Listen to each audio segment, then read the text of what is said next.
Bienvenue dans cette nouvelle série de vidéos sur les tonalités littéraires que j'amorce avec la tonalité tragique.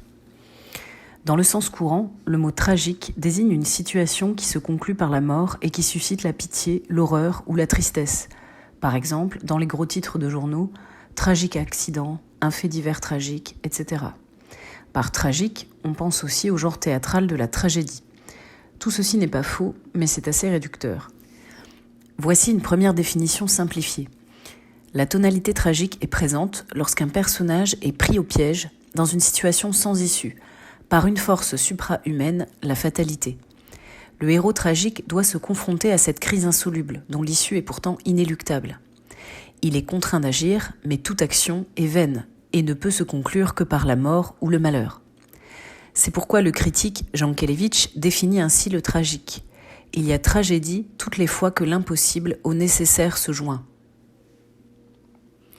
Maintenant, creusons un peu certaines caractéristiques. D'abord, le héros tragique est déchiré par un conflit insoluble. Pour qu'il y ait du tragique, il faut que le personnage soit confronté à une nécessité, une force insurmontable qui s'oppose à sa liberté et à son libre arbitre. Il y a forcément un conflit, une tension, un déchirement, ce qui donne au personnage le sentiment qu'il est en faute, qu'il est coupable, même si la faute est extérieure. Cela crée chez lui un conflit intérieur, qui est souvent figuré sous la forme du dilemme. Un dilemme est un conflit entre deux choix contradictoires que le personnage doit résoudre et qui pourtant ne pourra entraîner que le malheur ou la mort. Le conflit tragique, ou le dilemme, oppose deux choix de force équivalentes, chacun fondé sur un système de valeurs différent. Par exemple, l'un des dilemmes traditionnels oppose l'amour et le devoir. Dans Roméo et Juliette de Shakespeare, les deux amants s'aiment, mais sont issus de familles ennemies. Ils sont déchirés entre l'amour et leur bonheur individuel, et le devoir et le sacrifice à la famille, deux normes qui sont pour eux aussi importantes l'une que l'autre. Souvent, le dilemme incarne un conflit entre deux types de lois, celle du groupe social, de la cité, de la société ou de la famille, et les valeurs individuelles du personnage, comme c'est le cas dans Antigone d'Anouilh. Le personnage peut également être déchiré entre deux systèmes de valeurs dont l'un est en train de remplacer l'autre historiquement. Le tragique devient donc le symptôme d'une crise historique entre deux modèles de civilisation. Par exemple, dans le Cid de Corneille, Rodrigue a choisi l'honneur contre l'amour et a tué en duel le père de Chimène, son amante, avant de partir à la guerre et de revenir en vainqueur. Or, Chimène fait face à un conflit entre deux normes, l'une ancienne, l'autre nouvelle, car l'histoire se déroule au XIIIe siècle, soit à un moment de transition politique où le pouvoir royal central se renforce. Or, selon le système patriarcal et la loi du père des siècles précédents, Chimène ne peut pas épouser Rodrigue, qui est le meurtrier de son père. Mais selon le nouveau modèle monarchiste, elle doit obéir au roi et épouser Rodrigue, qui est le héros de la patrie.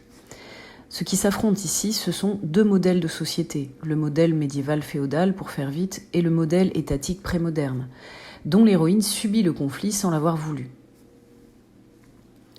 Deuxième caractéristique, le héros est tragique parce qu'il se confronte à une force supra-humaine, la fatalité. Le conflit que subit le personnage tragique dépasse les volontés humaines. Il s'agit le plus souvent d'une force externe, divine, métaphysique, contre laquelle on ne peut rien, qui est inévitable et que l'on appelle la fatalité. La fatalité prend plusieurs formes selon les époques et les civilisations. Chez les Romains antiques, on l'appelle le fatum, littéralement la parole des oracles, la prophétie, soit le destin voulu par les dieux. Chez les Grecs, la fatalité est liée à ce qu'on appelait la moira, c'est-à-dire la portion de bonheur ou de malheur destinée à chaque personne dès sa naissance par les moires, les déesses du destin. Chez les chrétiens, la fatalité est la providence, la volonté de Dieu.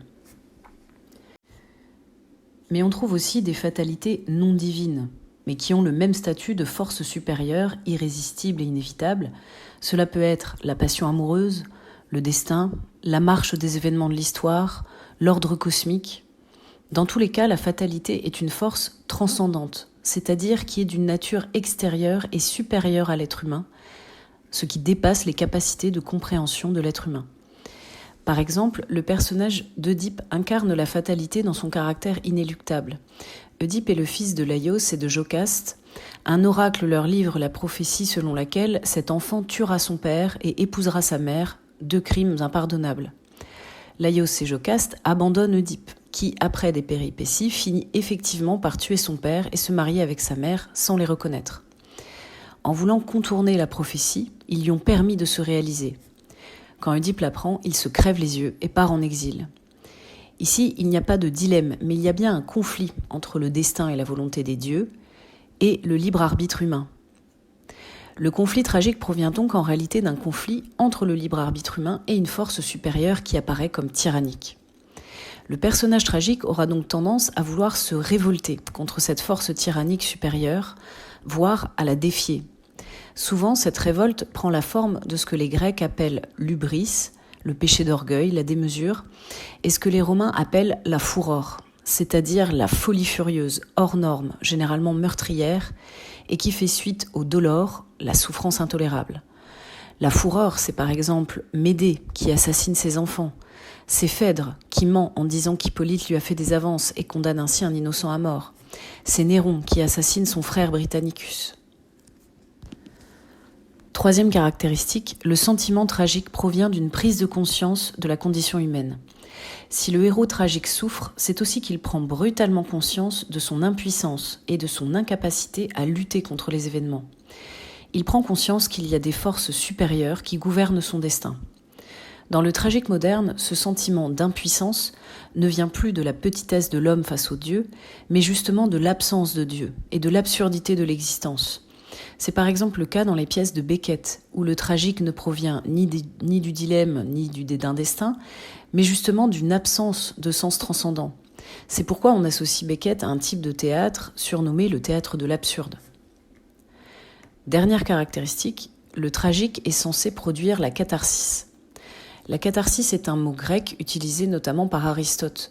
Ce mot, qui a une origine médicale, désigne la purification, la purgation, l'extériorisation des émotions mauvaises.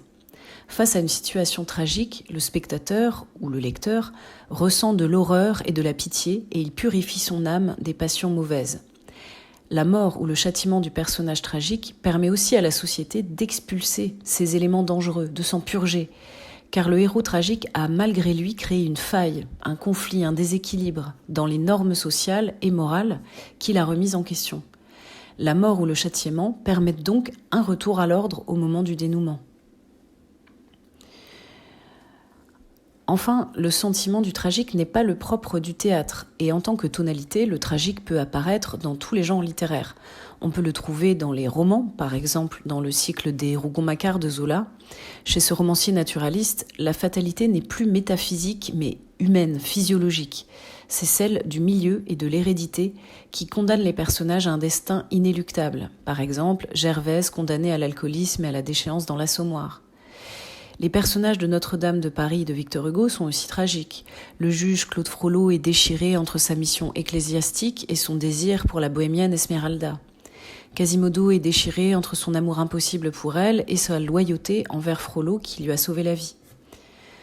On peut également trouver la tonalité tragique en poésie, par exemple dans le recueil Les Tragiques d'Agrippa d'Aubigné qui évoque les guerres de religion. Le sentiment du tragique peut même être représenté en peinture, par exemple dans Les Vanités, qui expose l'impuissance humaine face au temps qui passe et qui illustre la dimension tragique de la destinée humaine. Dernier point, les procédés littéraires et stylistiques du tragique. Le conflit intérieur du personnage va se manifester par exemple par des jeux d'opposition entre deux systèmes de valeurs, par exemple au moyen de l'antithèse et du parallélisme. Le personnage peut exprimer sa passivité, son impuissance par des tournures passives.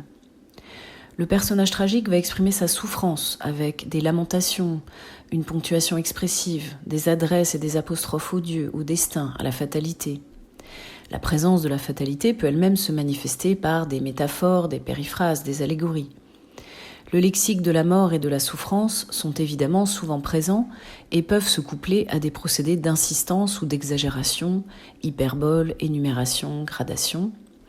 La tonalité tragique peut se coupler avec une tonalité épique ou héroïque, illustrant la lutte du héros, ou à une tonalité pathétique, illustrant sa souffrance.